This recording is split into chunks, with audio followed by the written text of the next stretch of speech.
Welcome, everyone, to the Next Best Picture podcast, where we are talking with Celine Song, the writer and director of Past Lives. Celine, thank you so much for joining us today. Thank you for having me. You were a playwright before making this film, and I'm wondering what made you feel like film was the right medium for this story instead of the stage? I think this movie spans continents and decades, and it really is about two people in three moments in their lives. So there has to be a sense of aging or a sense of change over decades. So I think that those are the things that really made sense of the idea, sense of it having to be told in a through visually through on screen. I think that really the way that the story had to be told, because like locations in the movie are a character in the film. So Mm, I think those are the things that really dictated why they should be a movie and not a play. mm. And as a first-time director, what was the most surprising part of making this film?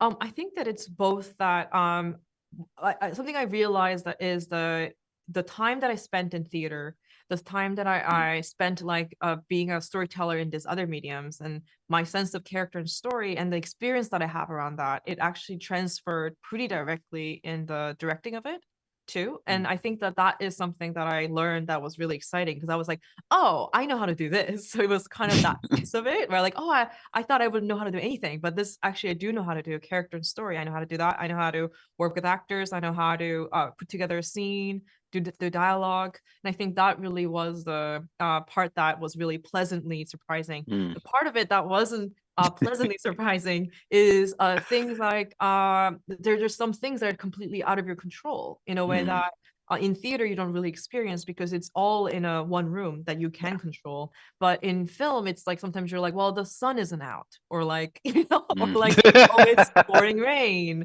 or it is not raining. I think whatever it may be, I think sometimes or like maybe there's a fire truck that parked in front of my actor's face, and then now my actor's face is red.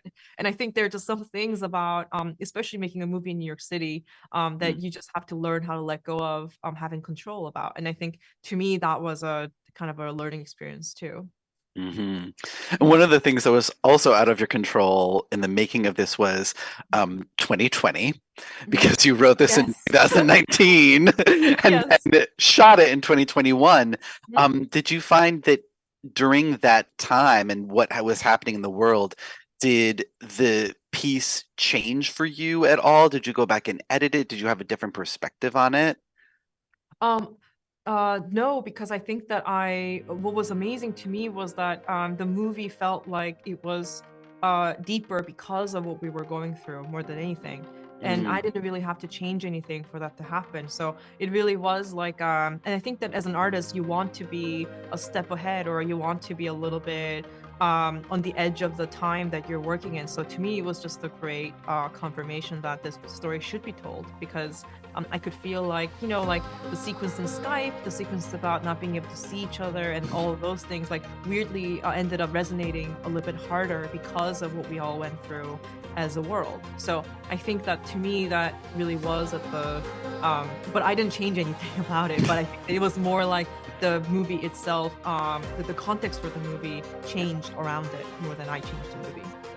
well, and today on release, it's still, I think it's beautiful, and I think you've made something that is really going to stand the test of time, as we've already seen. So Amazing. thank you so much. Thank you Thank you so for much. joining us. Thank you.